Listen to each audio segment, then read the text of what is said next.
Good morning, everyone. Welcome to the morning meeting. This is Two-Way. The platform has conversations like no other where peace, love, and understanding should animate all you do. And where you get to eavesdrop while Dan and Sean talk about the day coming up as if they were DC insiders, neither of whom is in DC. I love it when people call me a Beltway insider. I haven't lived in Washington since 1993. Anyway, thank you for being part of the conversation. If you're here on the Two-Way platform, please do what many, including Dean, have already done. Raise your electronic hand to be part of the conversation in just a few moments. And if you're watching on X or YouTube, no hand raising and no smack in the chat. Just put spirited conversation in there, and that will be great. We'll run through the day's events, talk about things, and then again get to your questions. Very happy to have you here on this summer Monday. Let's go to it. The president today, back in DC, no public events as of now, is having lunch with the vice president at 12:30. And that's it. That's so far the only thing on his schedule. But let's assume change could occur. House and Senate are both out until September 2. Mike Johnson is in Israel today doing various things. I think he's on his second day of the trip. Right as we go off the air, factory orders are due out. Texas Democratic legislatures are on the lam for justice. No justice, no peace. No staying in Texas because they don't want to provide a quorum to allow the governor and the Republican legislature to change the federal congressional district. So some of them at 10 o'clock will be in Albany, New York. It's a long way from Austin to Albany, where they'll be with Democratic Governor Kathy Hochul. Some of them are in Illinois and spend part of their Sunday with the Democratic governor there, Governor Pritzker. 2 o'clock Eastern is the deadline that Governor Abbott has set for Democrats to come on back, or he says they will face arrest and expulsion. We've seen this before in previous times where Democrats have fled to places like New Mexico and elsewhere to avoid providing a quorum. And in theory, the legislature convenes at 4 Eastern today. We'll see what happens. All right. Big story over the weekend. It's the Friday. The president, in the wake of not particularly liking the job numbers, decided to do something about it. And he fired the head of the Bureau of Labor Statistics, causing a fair amount of upset. Even, as they say, even Joe Kernan, when you've lost Joe Kernan. Here's Joe Kernan's mild upset this morning at what happened on Squawk Box 104. I think it was suboptimal. I use that word a lot. Suboptimal, petulant, but I didn't spend, much time obsessing over the weekend about the end of democracy. I think we're okay. I will say. Speaking of suboptimal and petulant, as Rachel Maddow would say, here's the president's analysis of the firing, 103. Okay, thank you very much. We had a very good weekend in many respects. We're seeing phenomenal numbers in terms of the business we do with other countries and the business we do within our own country. I mean, really phenomenal numbers. We'll be announcing a new statistician sometime over the next 3 or 4 days. We had no confidence. I mean, the numbers were ridiculous, what she announced, but that was just one negative number. All of the numbers seem to be great. And so we'll see how that comes out. And if you remember, just before the election, this woman came out with these phenomenal numbers on Biden's economy. Phenomenal numbers. And then right after the election, they announced that those numbers were wrong. And that's what they did the other day. So it's a scam, in my opinion. My opinion is it's just additional scam. On Russia, Mr. About an hour ago, Kevin Hassett, the head of the National Economic Council, went on CNBC and semi-defended the president's decision to sack the BLS topper. The president said on Friday that he believed that these numbers were rigged, that they were politically motivated. Do you believe that to be true? As an economist, I like to go for what I can prove, and what I can prove is that the data have become very unreliable. As you know, I've been on this show on Squawk Box before I was here at the White House pretty much every jobs day for the last 20, 25 years, right? We would come up to New York and I'd be on set and we'd talk about the jobs numbers. And when I looked at the revisions that came out last week, I thought they had to be a typo or something. You probably thought so too. And, you know, it's something that has been a work in progress for us at OMB and at CEA here at the White House to try to understand why the data have become so unreliable. You know, there's some part of the story about response rates and so on, but I think it's really important now that we got a fresh set of eyes over there to try to modernize the labor data, because it has to be transparent, it has to be reliable, it has to be something the market can make big bets on. And right now it's not. When the revisions are bigger than the number itself, then you know you got trouble. So as I read Kevin Hassett, he's saying it's about competence, not ideology, that Donald Trump didn't fire this lady because she doesn't know because she's got an agenda that's hostile, but because she's not doing a good job. Mostly reports of how BLS operates suggest that she really has nothing to do with actually producing the data. Sean, what happens next on this story? Well, I guess it depends on who they name. I think, let me go back a second. I think, as we talked about extensively, the way in which they set the predicate for the potential firing of Howell, whether or not you agree with it or not, the idea was to basically satisfy the threshold of did you have cause or not. And again, as you can, it's not a question of is he responsible for the overruns or not, whatever. But the bottom line is that the way the court would view it is that does that constitute cause? And the reason I bring this up is what was different about this was they didn't go out and, in my opinion, set the predicate, right? So I believe as a non-economist, as someone who just looks at the numbers and whatever, I find the wild fluctuations intriguing. Maybe that's normal, maybe it's not. But I think that if they had gone back and explained, like, look at these wild fluctuations and they didn't meet, there's criticism from economic institutions and key folks about what they're doing, then you could have said she didn't deserve the job.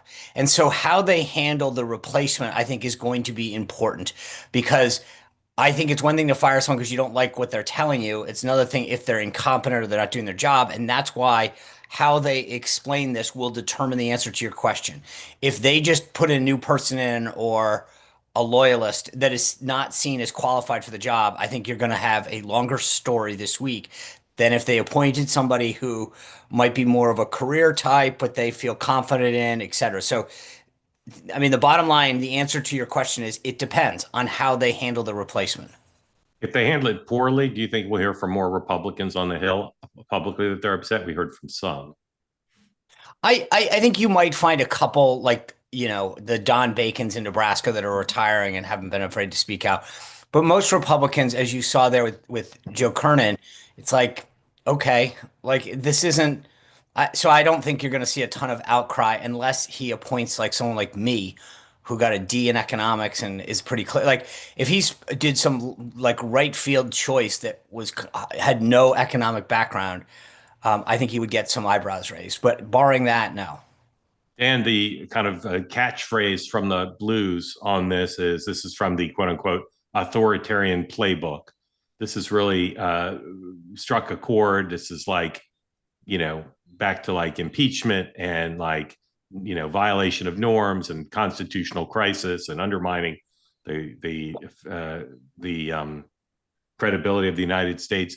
Where are you in your own view of how bad this is, and where do you think this is headed next? No, I think it's idiotic. And I think Sean actually kind of made a point that I think if we look forward is what to watch. The business community was kind of horrified because they know it's nonsense. They know that it was just like dumb being dumber. And so I think they are quietly reaching out to the White House to say, don't be dumb here. We don't want to become China with fake statistics because we all plan and make decisions based on the data. So the data has been showing the economy has been softening in some areas, okay? Trump had no problem with revisions in the past. He had no problems with the positive numbers earlier in his term. So, look, he was, as Joe Kernan said, it's petulance. He's just a child. He didn't like it. He wanted to redirect. He wants to blame somebody. But we played a clip, or we may be playing it soon, of Kevin Hassert, who kind of let the cat out of the bag when he says, if you look back at the last 3 months, there is a softening. That's how people look at it. You don't live and die in one jobs report. You look at trend lines. Trend lines are not good. And it's a problem. So let's talk about that. By the way, Mark, one quick thing in the way you frame that question that is a tell. The Democrats have started to call everything over the weekend in terms of in various different things. They're back to an attack on democracy. Everything is outrageous.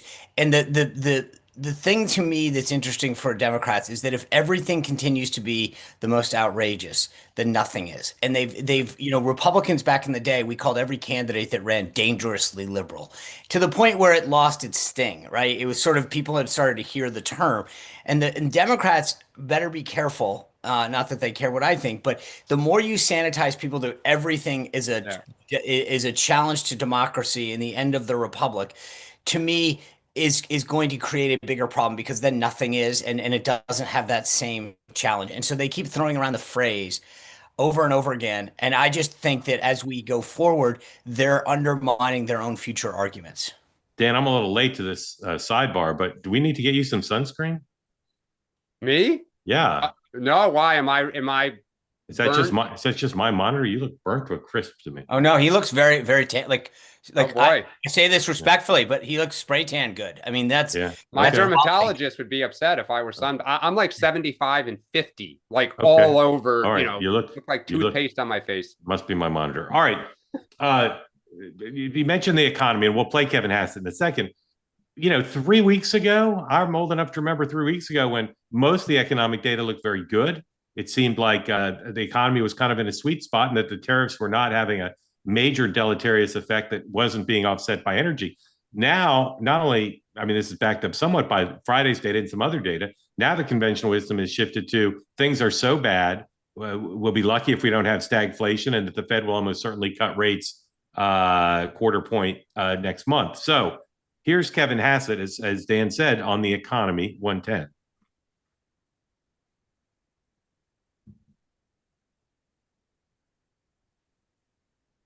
On the jobs market? Yeah, I think the jobs numbers were slower than we expected. I think that one of the explanations for revisions is they have more complete data.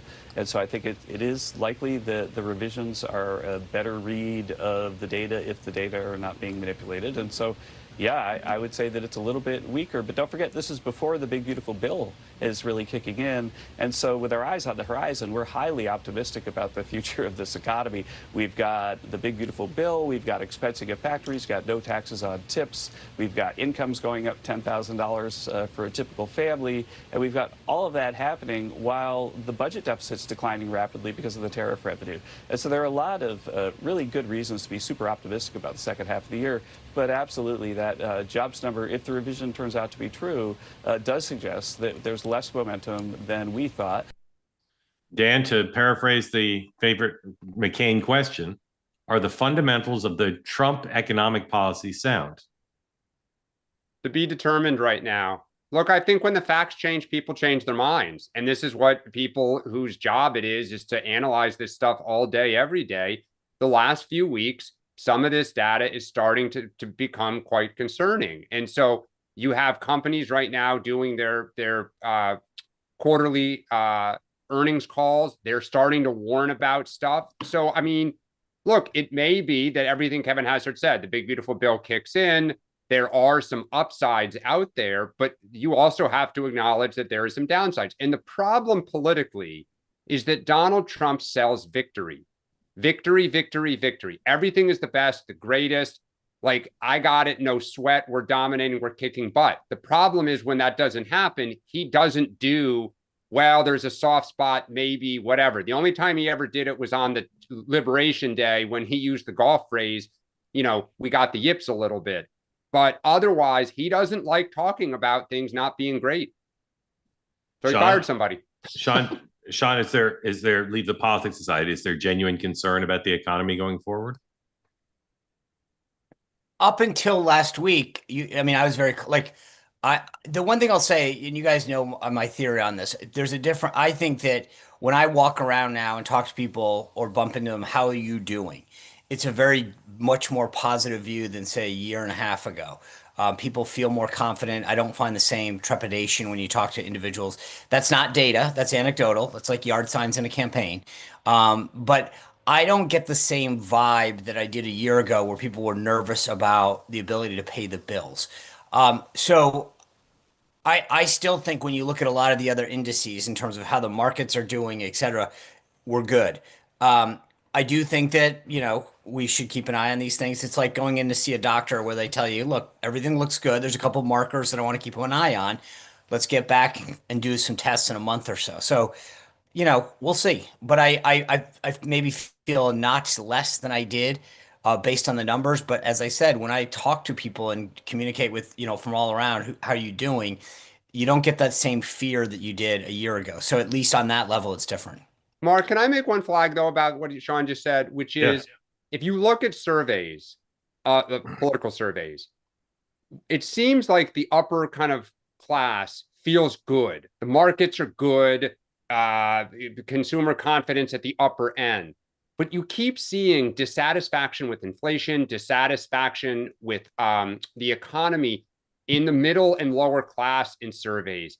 And that to me is like, for us Democrats, we got caught in this. Biden kept saying the markets are good. The upper class felt really good coming out of COVID, but the working class was struggling. Sean, I don't think according to surveys, they don't feel good. And that is a problem because, as you say, it's hard to convince someone in their gut things are good until they tell you, yeah, I feel good about this. Yeah, and we'll see. Like I said, I acknowledge that there could be an issue, and that's why I think in another month, if we see some further issues kind of come through these different reports, that might change things. But for now, I mean, again, probably a little bit more concerned, but not freaking out. I think it's a fair tell to say, or fair interpretation of the tell to say, when the president includes "thank you for your attention to this matter" to his Truth Social post, that he's a little concerned about where things stand. So here he is repeating his position just moments ago on the jobs report.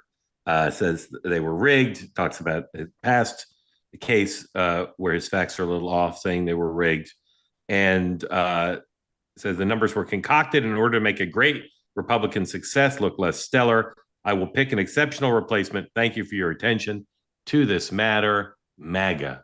It's also interesting, Mark. He's equating it to the presidential election, which is like, I think he's trying to get MAGA fired up. Yeah. Right. He's trying to conflate the red meat here and toss it in there. And that says to me he's utterly desperate. Everything but the kitchen sink and crooked Hillary. Yes. Just give it till lunchtime. Yeah. All right. I don't want to get bogged down in the next topic, but I do want to hear what you guys think. Sean, Thune and Schumer were close to a kind of a grand bargain about moving along nominees and about appropriations, but they're really at loggerheads because the Democrats do not want any more rescission bills sent up and packages sent up, and it looks like the administration is not backing down on that. So where do you think we will be when the Senate returns? Will there be a nuclear option to change the way nominations are handled, or will there be some sort of deal? Well, actually, I would take it a step back. I'm actually outraged the Senate walked away from this. John Thune should have sat there and said, Democrats love their recess as much as Republicans do. I acknowledge the fact that these guys, I like when members are in their district or in their state, not in D.C. Nothing good happens when you're in Washington, D.C. That being said, they have one job. Only the Senate can actually approve. I have to stop you. The president told them to go home. No, well, I think the president got sold a bill of goods, to be honest with you. And I feel like they went and we can't get it. The one thing that they could have done is just jam them and said, great, we'll stay here. We'll run the clock. Because that's the dirty little secret about nominations is that you can put them on the floor. There is room on the calendar, and then Dems play a time game.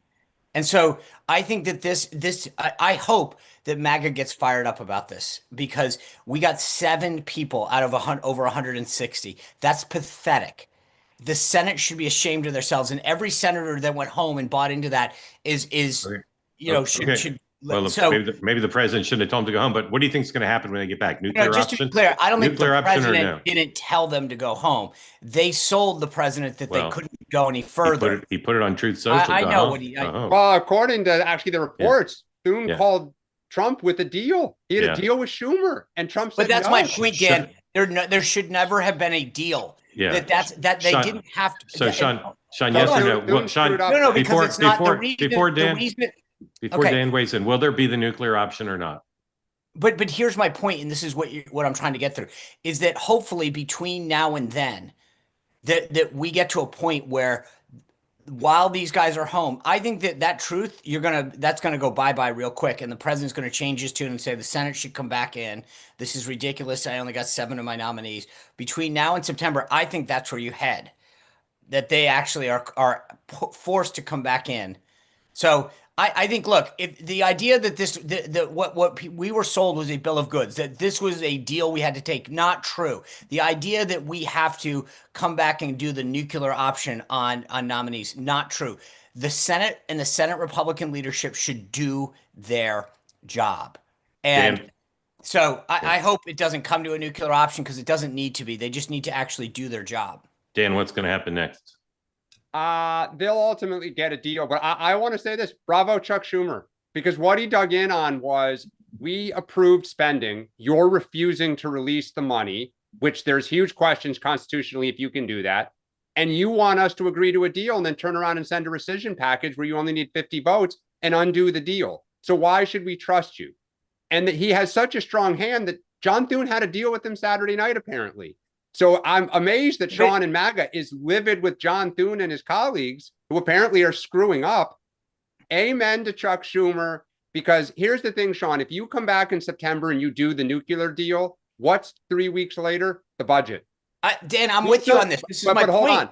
I think that going into this, take the conversation we're having out, we would get crushed on a shutdown. Like Yes. we would fold. If you do the nuclear option, I do think the public says, wait a second. Like, it's a little inside baseball, but it's like, what are you doing here? And suddenly it gives us a fighting chance to say they're out of control for Trump. And even John Thune doesn't believe in it. So good job, Chuck Schumer. Well, He was look, my I don't loser of the week last week. I don't disagree with everything. I mean, like, not all, but we shouldn't have to. Like, I agree. Like, the idea that he got stuck on a deal is ridiculous. They should have played the clock and just said, we're going to sit here. And at some point, you're right. Chuck Schumer went from caving to winning. That's ridiculous. But you don't have 60 seats, Sean. Like, No, at some point, no. this is how I governing agree, works. but You cut deals. No, okay, but this is why I'm saying what we're missing in this discussion is 90% of the time, maybe. These nominees can go on the calendar. You can put them up for a vote, and all Democrats can do is run the clock, right? That's it. So I get they wanted to go home and go to the beach and maybe get in the RV or whatever it is, go to Geneva. But the bottom line is that they had another choice. They didn't take it. That's on them. And you're right. Democrats are looking at Chuck Schumer and saying, hey, dude, awesome for you. We only had to give 7. We gave nothing up, and we kept our hand. This was a massive tactical mistake by Republicans. And MAGA should be furious that President Trump only got 7 of his nominees. All I'll say is that at some point, to Dan's point, the president, John Thune, are going to need to get 60 votes to do stuff. And if they can't do it on this, good luck in your senior year. Gaza, end of last week, Huckabee and Witkoff toured Gaza. The U.S. is now said to be talking with Israel about some grand plan to free all the hostages. And the president's rhetoric, which continues to toggle back and forth over the weekend and last night, was more pro-Israel, including the invocation of October 7th. Sean, where is the stand now? Is something about to happen, or is it or not? The hostages? Is there a plan to get the hostages out? I feel like they're a little bit more. Witkoff's rhetoric over the weekend was a little bit more positive and optimistic than I've ever seen, and I have to believe that that's for a reason. But I don't. If we go back to like why, I don't get the why yet. And so if there's something brewing, great. But he was much more optimistic than usual. And again, I'm missing the why. Like, what has changed dynamically to make Hamas want to give up everything. Because as we've said before, the only thing that gives them leverage is having these individuals as hostages. So I hope that he's right and that he's got a card that he's just not telling everyone he's about to play. But they have yet to reveal the why. Dan. I agree with Sean. I don't have much more to add than that. Okay. Russia, in theory, the deadline's coming soon. Again, just maybe neither of you know anything, but Dan, any sense of where we're headed on Russia this week? No, particularly because the focus seems to be back on the Middle East. So if Witkoff is in the Middle East, I'm not sure, supposedly we're having conversations with senior Russian officials, but I don't know. I'll be surprised if he keeps the deadline. Sean? So this, to Dan's point, like they moved up this deadline, and that's great because I think it showed. But you better be rather like he can't now go the other way because if we finally got over Taco, and it hasn't been like on this issue, you moved it up for a reason. I have talked to some folks at very senior levels over the past 7 days, and they lead me to believe that the president is definitely all in on a new direction and that everything's on the table. Secondary tariffs, additional transfers.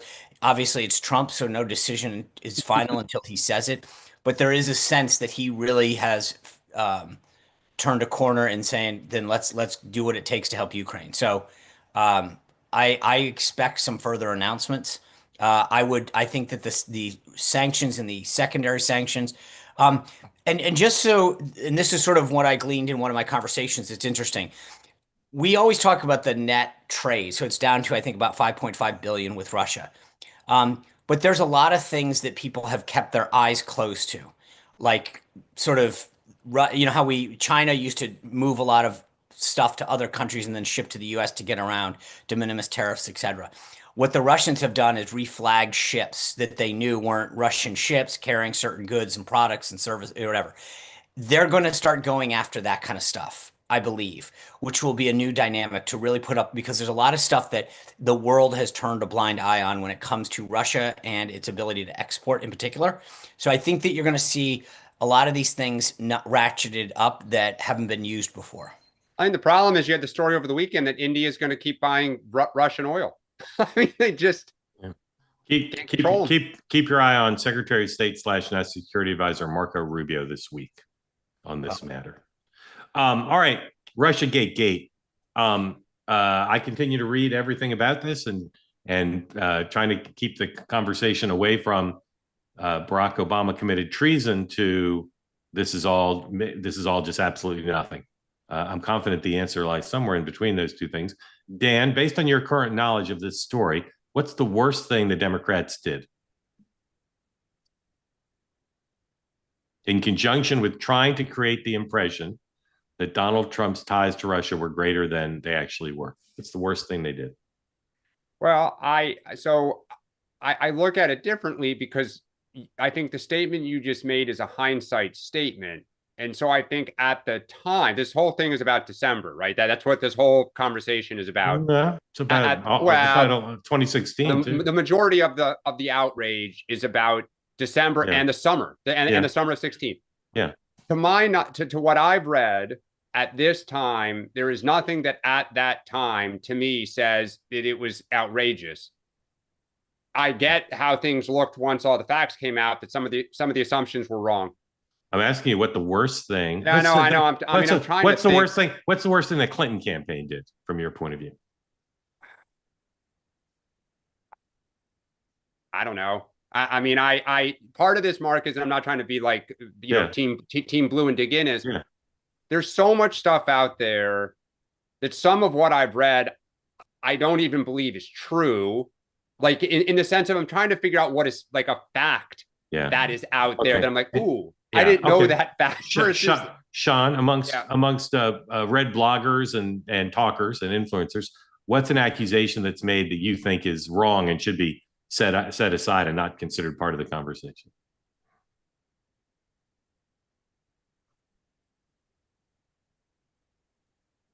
I don't know. I think part of the problem is we haven't looked. Part of what I actually think the problem is that there's a lot of smoke here, and I think it deserves investigation. And therefore, when I say that, I mean, like, the problem, the reason we don't know what's quote unquote wrong is because we were sold a bill of goods, told we couldn't talk about it, weaponized it against us, and now we're being asked, what don't we like? And the more that stuff comes out, I think that's the issue. I want someone to actually look through it and say what is true, what is the reality. But I don't really care about the statute of limitations at this point. There's enough serious accusations in there about material that was weaponized, coordination among campaign officials and U.S. government officials, that I want a serious investigation into this and people held accountable. But I can't answer the question until that happens. All right, Mark, I guess the one thing I would say, because I'm looking at the chat, it to my knowledge, the Steele dossier was not the basis for everything. It was a slice of the pie that went into their calculation. That obviously, in hindsight, was wrong, right? So at the time, the way that was treated as more likely to be real than not, right, was a wrong decision. But I keep seeing people say that was what they based everything on. From what I've read, and you go back to the Mueller report, the Senate bipartisan report that, again, Marco Rubio co-wrote, that was not the basis for the decision. So that's why I say trying to figure out fact from fiction and kind of the, like, to Sean's point, there's so much smoke that may be that some of that smoke ends up being real. And I'll be the first when it's proven to be like, that's wrong. But I think there's a lot of smoke in the other direction too. Can I ask can I ask Mark's question a different way? Is there something in that report that has come out that you can say there is no way that happened? Like, I'll ask it the other way. Is there something that you've said? So right now, and let me just repeat what I believe the facts are. There was a dossier, the Steele dossier, that we can all agree exists in Israel. I've read it. I've seen it. I know that's true. I think that's a given fact. There is, and I'll paint this in the best possible light. There is an accusation that senior officials from Hillary Clinton's campaign, in coordination with her, funded by the Soros Foundation, in coordination with them, used that information, gave it to the FBI and other officials to help deflect from her own personal scandals. The FBI then used that as the basis for an investigation. Barack Obama then used information from that to deflect information, certain things that in one way versus another, to create an impression of Donald Trump. That's how I think mostly MAGA would interpret this. Okay. And again, I'm being generous. Yeah. That being said, if I read off what I believe the litany of the things are, what among those things would you object to? I would say that's like a tenth of the picture, right? And that's the challenge. That's why when Devin Nunes did the report to begin with, it was not given any credibility. Remember, Donald Trump was president when that thing came out. Like, it wasn't a... And the reason it just petered off, and even Senate Republicans ran away from it, was a tenth of the picture. I don't mean to interrupt, but I want to put a pin in this real quick. Based on the description, if I wrote like that narrative that I just gave, which again, I think is the most toned down version of the MAGA interpretation of this, is there anything that I said, regardless of whether it's one piece or not, is there anything that I said that you would say, I don't believe that that's true? Barack Obama part. Yeah, I was just about to say, I think how the Clinton campaign dealt with it, and then how the senior U.S. government officials dealt with it, I think there's a missing part in your logic, which is that I do not believe that Barack Obama sat there after the election and even leading up to it and said the Steele dossier, like, let's go play with this. I think their alarm bells were going off with what they were seeing in the real world, and they didn't know what was happening. And again, in the Hillary Clinton world, you know what they would say? God damn it, he was a total, I'll use a soft word, kitty cat, for not raising the alarm bells during the election because he didn't want to seem political. That's the Clinton world interpretation of how Obama dealt with 16. Yeah. Two more topics and then to your questions. Guys, let's do these quick. Texas redistricting. There's going to be a lot of, all this drama about arresting people, et cetera, fining them, court challenges. Dan, will Texas Republicans successfully redistrict the state to the benefit of the party? Yes, by the end of the year. Sean? 50-50. 50-50. Ooh. And which state is most likely to be a Democratic offset, Dan? California may pick up one seat, but I don't think there are any more seats in blue states to squeeze. Sean? So I two things. One, on the Dem side, if you go through the map and where they can legally do it, I don't see another. I mean, California has to get court approval. So we'll see. That being said, part of the reason I answered the question that I did is that I'm becoming skeptical that the legislature in Texas really wants this, meaning they're going to go through the motions. And how long Dems hold out. I think this might be like, as I just expressed my displeasure with the Republicans in the Senate for wussing out and going home. I think that Texas Republicans may say, gosh, we tried, we hung out for a while, Democrats waited us out, nothing we can do, right? I'm not as, I'm not, and I don't mean that to the, I know a bunch of the members of the Texas legislature, and this is more about their leadership, which I will tell you, in talking to them, they have a problem with. And so I do wonder if the Texas House leaders basically wash their hands of this and say, we tried, the Democrats just hung out in Illinois, in Boston too long. So that being said, and just to be clear, there's a lot to go down here, right? We're probably going to pick up 2 seats anyway. The Cuellar seat and the Vicente seat, I think, are trending the right way anyway. So we probably could get those regardless. And then you're questioning, is it worth the squeeze to go after these other 3 seats and make it more of a Hispanic bent, which we should be able to, but might not be able to keep. And so I think, look, just keep in mind, though, the thing that I find fascinating about all the interviews that occurred over this weekend is they're acting like Republicans started this. Democrats, whether it was Illinois, Maryland, whatever, they did this. New York tried to do it last cycle and just got stopped by their own court. Wisconsin literally ran a Supreme Court. We didn't try to redistrict just now. It was in New York this year. We no, didn't try. No. I said last cycle. I don't think so. Like the court stopped it. So right, I mean, this is not a partisan thing. Last topic. Laura Loomer on her show on Friday said maybe she's better off not being in the government because she doesn't have to play by the governmental rules. She continues to work her way through the federal government trying to get people fired. She still wants 2 or 3 cabinet secretary fired. Here's the president last night when asked about Laura Loomer. 108, please. Mr. President, what is your relationship with Laura Loomer? What kind of influence with Laura Loomer? What kind of influence does she have in the White House? I think she's very nice. I mean, I know she's known as a radical right, but I think Laura Loomer is a very nice person. I've known her for a long time. And, personally, I think she's a patriot. And she gets excited because of the fact that she's a patriot. And she doesn't like things going on that she thinks are bad for the country. I like her. Okay? President, after Sydney's idiot... Sean, is Laura Loomer's influence falling, rising, or static? Rising. Dan? I defer to Sean. The correct answer is rising. Wow. She's about to get some big scalps, I think, ladies and gentlemen. Stand by.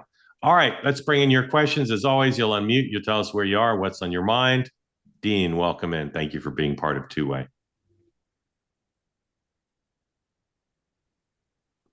You could unmute, Dean. I'll ask you again. There you go. Yep. There you go. Can you welcome. hear me now? Yes, sir. Welcome in. Thank you for joining. Good morning. Thank you for calling on me. You didn't really mention explicitly tariffs this morning, but there was news over the weekend that we'll be imposing, I think, a 39% rate on Switzerland, which I think was kind of an amazing development. If you'll indulge me this morning, I'd just like to make a couple of general comments on tariffs and then ask you a specific question on some of the litigation that's going on. I think that you 3 have exhibited a range of views on tariffs over the last couple of months when you've discussed them. I think probably Sean, it's fair to say, is the most enthusiastic. Mark, maybe you are somewhat enthusiastic. Dan, I think you're least enthusiastic. And I'm in your camp on that, Dan. I think that when you say that the United States has imposed tariffs on foreign countries, that sounds like kind of a reason to celebrate a victory, that we've done something to level the playing field. But I think that's only half of the issue. and this certainly isn't a new thought with me, but the other half of it is who's really paying the tariffs. And I think under US law that initially it's US importers, companies like Walmart, for example, that actually pay the tariff directly to the US government. And the fear, of course, is that it will be passed on to consumers. And I think that that's a point that honestly has to be made by people. Kevin Hastert in the clip you played earlier was almost joyful over the fact that tariffs are bringing in revenue to this country. And I think they maybe should be a little bit embarrassed about that because it's really US parties that are paying those tariffs. It's almost like another tax. So my point on all of this being, yeah, tariffs might be a good way to try to level the playing field, open US markets, but there's another component to it that could really hurt US consumers. So those are my comments. The question is go ahead. About the litigation in the International Tariff Court in New York that is being appealed at the federal circuit level at the moment. You're probably aware, and maybe you discussed the fact that the judges in that circuit court were fairly negative about the government's case, negative about the fact that the administration had the power to impose the taxes in the first case.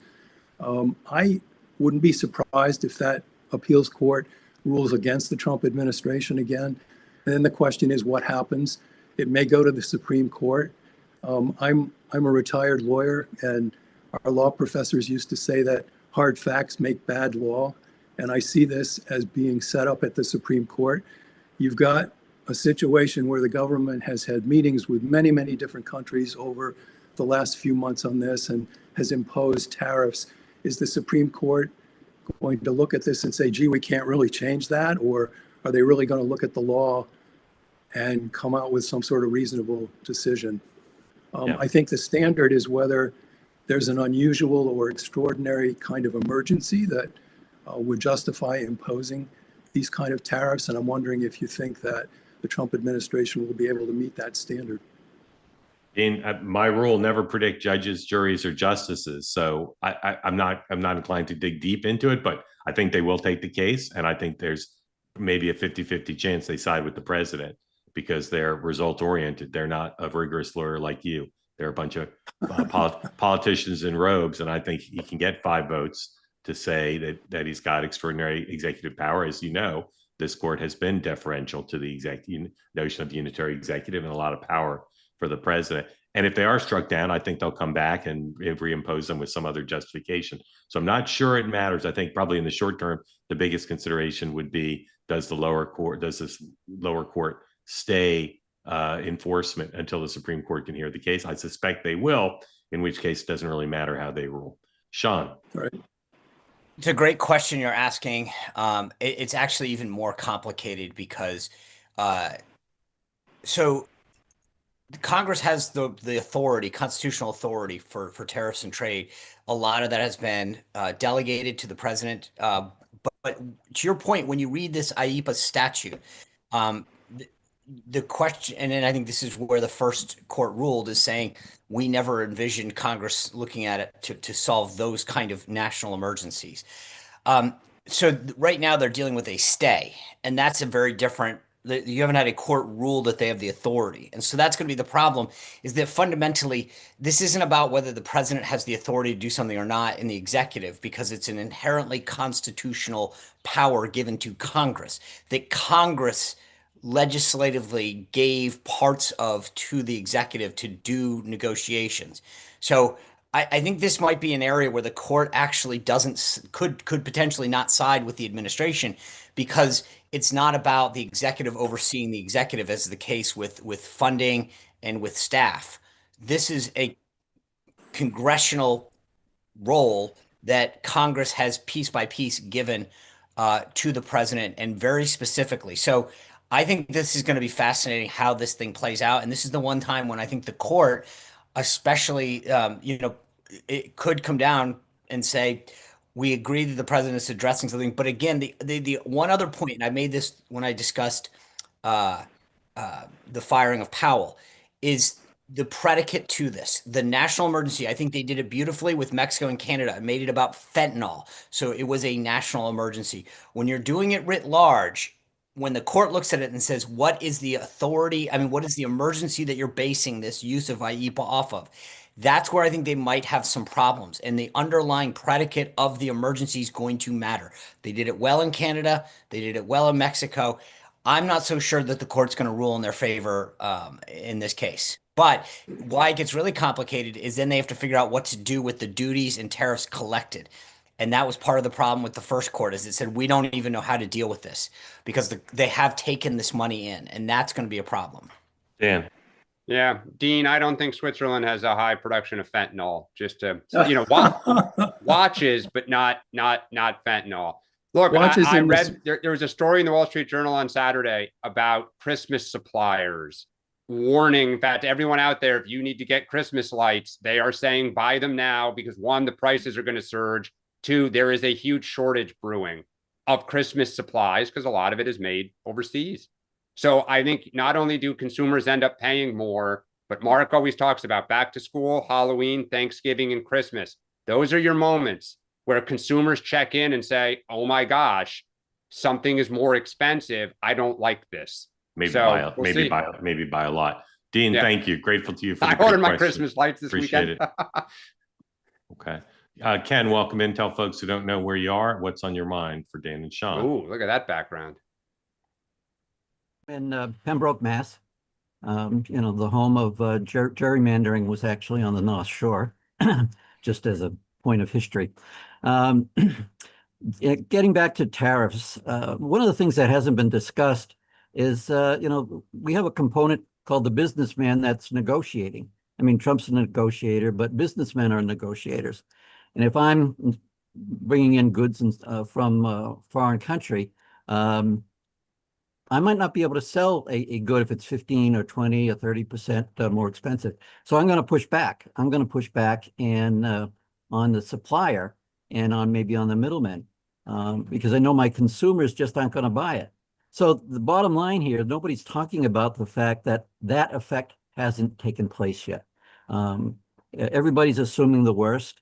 15% will never take, those goods will never be sold in the United States again. Well, the supplier wants to sell their goods. The U.S. is the largest market in the world for consumer goods.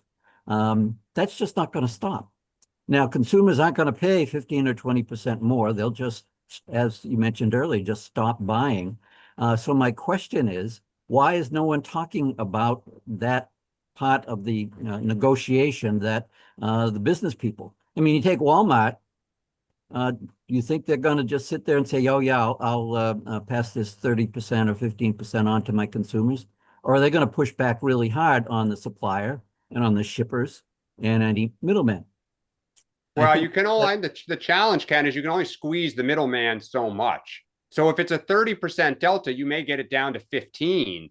But, Walmart's legendary for squeezing every ounce of the rag out of their logistical, pipe, that there's only so much you can tell somebody before you. I also think a lot of CEOs are working with the administration to try to get exemptions, to try to get them to see the light, which is what happened on Liberation Day. And I think the president, and I applaud him for this, they do hear them. They do hear executives, and he navigates. And that's a negotiation that's probably going on, I would assume, behind the scenes. And yet the sky is falling. We hear the sky is falling, that 15% or, I mean, we had 9, cumulative under Biden of about 23, 24% inflation. And now we're down to 2.7. And again, the sky is falling because it was supposed to be at 2. So look, but Ken, that started happening in Biden in 23 and 24. Inflation went down rapidly. True. Okay. Our current president made it seem like it was accelerating rapidly. Okay. I mean, this is what happens. I mean, but inflation went down under Joe Biden at the end. It went up under him, and then it went down. And when he tried to tell voters it was a temporary thing, you're much better now, and we're better than the rest of the world, didn't go over very well. No, but it was the cumulative effect, too. Because, inflation went down, but the cumulative effect over the 4 years is still present. So the question is the cumulative effect of tariffs starting to enter the system? Well, I think it already has, we don't know, to a certain extent. So is that, an overhang? It's going to cause as they say, stagflation. I mean, I think the jury's still out. I mean, Oh, I agree completely. Yep. but Sean. I agree. I mean, to the point that the jury's still out, there is this false assumption. I listened to Jonathan Karl do a report for this week over the weekend, and it's just as if they have any sense. I mean, I personally talked to different business owners about how they're dealing with tariff rates. Some of them are eating it. Some of them are passing it on to consumers. Some of them, I talked to a major company the other day that's moving operations from one country to another. And who had talked to another CEO that was telling him they're just going to absorb I mean, so the idea that it's all going to hit consumers, which is what the media and the left is telling us, is simply not true. In some cases it will, in some cases it may be delayed, in some cases not at all. But companies are doing it in different, adjusting in different ways. And then I had a discussion with a rather high-level DC representative of a major company who is rooting for tariffs against another country because it'll give them an economic advantage for the U.S. market. So it's the dynamics here are in play, right? Sometimes we're going to benefit. Sometimes it may cost you a little bit more. But like the idea that it's a cookie cutter result, which I think, Ken, you were alluding to correctly, is not true. It's simply not a fact. And yet the media, largely the legacy folks, want to pretend that this is all doom and gloom. It has been from the beginning, and they're cheering on anything that will allow their narrative to be true. Exactly. And that's my point. I mean, it's so frustrating when the truth isn't getting out there. This is dynamic, it's complicated, and it's not cookie cutter. So I think just if you can, you guys are spreading the word of what's really true. And I think that's great. Thanks. Thank you. It's a hard thing because you have Trump derangement syndrome on the left and you have Trump worship syndrome on the right. Nelson, it's hard to find the truth in between. Nelson, you with us? Unmute if you would, and tell us what's on your mind, where you are. Hi, everybody. I honestly had the weird idea that we should have a co-ed golf tournament. And Sean seemed to be excited by the idea, and he's going to talk to Trump, but nothing happened? I'm sorry, say that again, Nelson. I didn't hear the first part. I remember I called about a month ago, and I said, we ought to have a co-ed golf tournament, and you said we have it in 50 states.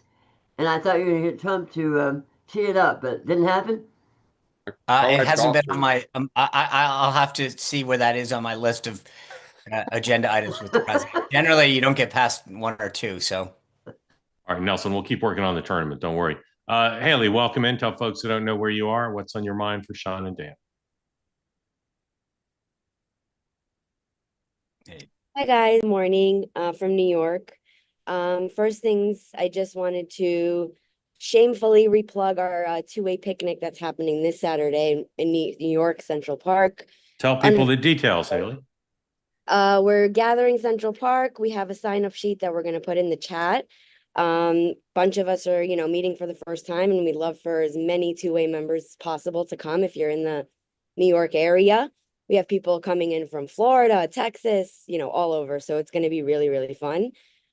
And I'll be there. I'm taking the train back. I'll be there Saturday. Yep. I'm so excited. Awesome. So I don't want to talk about Gaza, surprisingly, shockingly. I wanted to actually, this has been on my mind for like the past week or so. It is connected to the New York mayor race. And Mark, I am trying to take my cues from you since you're obviously like my politics guru. So I'm trying to get some peace, love, and understanding for our, probable mayoral mayor. Yeah. I wanted, because you mentioned that there has been basically he has been trying to reach out to the Jewish community. I didn't hear any overtures or anything that he's possibly been saying or doing. So I wanted to ask if there was any report, anything, any reporting of anything he's doing that is trying to reach out to, to my community and trying to help it. And if you think it's going to be effective, and if you think that, all of you, obviously, if you think that it's going to help him get, gain some support from, I think, his weakest demographic. Yeah, I saw a poll over the weekend. I'm not sure if it was legit or not. I didn't recognize the pollster saying he's actually winning amongst Jewish voters. I don't know if that's true or not, but I don't either. He's got lots of private meetings. As you know, he's got endorsements from a few people who are prominent New York Jews, and he's meeting with more, and of course he's trying to get Schumer's endorsement.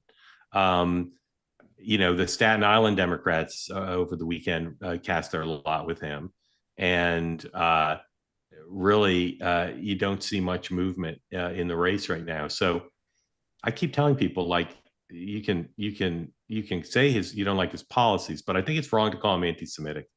And I just this morning was talking to a friend of mine who's a Jewish American who lives in New York, and I just think using the phrase anti-Semitic for him is, there's no evidence he's anti-Semitic. There's evidence that he's hostile to Israel or doesn't prioritize Israel the way some other people do. But I don't think he's anti-Semitic, and I think he will get more endorsements from prominent Jews coming up relatively soon. I just wanted to say, like, I saw his speech when he was after the shooting in New York, and when he was talking about the police, and he really did backtrack, and I was like impressed. Like, I'm not gonna lie, like, I thought that was exactly what he should say, exactly what he should be doing. So when he talks about the whole issue of globalize, the phrase globalize the intifada, it's just like, why can't he do the same thing with that? Like, what is stopping him from just going that 2 feet and just saying bad phrase, bad term? That's like what kind of got me on that question. There's two schools of thought on that, and one's worse than the other. Dan. Yeah, I think it's because with young voters, he doesn't want to alienate them by going there. I think, Haley, the one thing I've heard he's doing is in private meetings, he's Jewish New York City residents are saying to him, do you understand why we feel unsafe? And do you understand why our kids feel unsafe at schools or whatnot? He apparently is saying, I do. And the phrase he keeps using to them is, public safety is like number one for a New York City mayor, and I will make sure that all New Yorkers feel safe. Now, that's a generic, broad message, right? You're probably never going to say, no, you know what, screw you if your kids don't feel safe, right? But that's how he's phrasing it to people. I haven't heard of many Jewish New Yorkers saying, oh, okay, great, I have great comfort now. Like, they're still, for various reasons, genuinely kind of unsure about him. But, I do think he is making an effort, and I've heard he keeps doing these meetings. It's not a one and done. He's showing up repeatedly. And so I think he is aware of the Jewish community, the Black community, the business community. He's not resting on his laurels. Yep, it's all true. Haley, thank you. Sean, what do you have tonight? Harmeet Dillon from the Department of Justice Civil Rights Division. We got a lot to break down with her. Obviously, redistricting is a big deal because that's what I think some of the Democrats are using as the defense now, is that it undermines redistricting. There's even some quirky stuff. Alan Dershowitz was denied a pierogi this weekend in Martha's Vineyard, claiming his civil rights are being violated. I'll ask her about that. But we got a lot to break down with Harmeet. Dan, have you been denied pierogi service at any point this summer? I haven't had a pierogi since college. They're very popular in the Pennsylvania area there, but nope, I have no one. Apparently in Nantucket, in Martha's Vineyard as well. I didn't know that. Thankfully, no one's denied me a martini, so I'm okay. Dan, what are you using for sunblock today when you go back out? I actually have to work a lot today. I use the orange bottle. It's banana, whatever. Oh, banana sport. Yeah, water. Definitely not Maha approved. Oh, I'll send you a picture, Mark. The kids are horrified. It's everywhere. Safety first. Watch those chemicals in there. They're horrified at the way you've allowed yourself to get sunburn, or they're horrified about when you apply your product? About I have so much sunscreen on that I look like a ghost. Well, I've received several messages reinforcing my view that you look like a lobster, and I don't understand. I can assure you I'm not, but okay, we'll work on the lighting. Noted. Okay, all right. Noon today, Meghan McCain, Citizen McCain, board certifies internist and addictionologist, Dr. Drew Pinsky. Dr. Drew Pinsky will join Meghan at noon for conversations about just about everything. And then at 6 o'clock tonight, Two-Way Tonight is on. First episode of the week, 6 p.m. with Matt Gorman, Republican strategist, Democrat Brian Wolf. We'll be talking about all the news of the day and if the president decides to do something in public We will have live team coverage throughout the hour. And a reminder, if you'd like to be a sponsor for any of the programs on Two-Way, including this one, you're welcome to reach out and we can tell you more about how our special bespoke Two-Way community sponsorships work. Send us an email, sponsors@twoway.tv. Or if you can, we do a song one, like if you're a musician and you can come up with a rock version. Yeah. Hey, Paul, you have our theme song handy? I love it. Number one. Paul, do you I have was our singing theme it song? this weekend. Paul, do you have that? You have the first theme song? No, the second. Paul, you got either the theme song? Welcome to the morning meeting. Oh, or Dan could you sing it? Yeah, yeah. You were young and your That's not our That's theme the song. Beatles. Although it'd be fantastic if it were. Yeah. Paul McCartney. I saw an Instagram video this weekend that shows basically how and I'm the most, my musical prowess is only second to my dancing prowess, if you get the joke. And I will tell you that there's this whole video about how 4 chords are basically the foundation of every major pop song that we know and love. So which just proves that the morning meeting is just those same 4 chords. It is. Thank you for watching. Thank you for being part of the Two-Way community. And we'll see you tonight at 6 and tomorrow in 23 hours right here. Have a great day.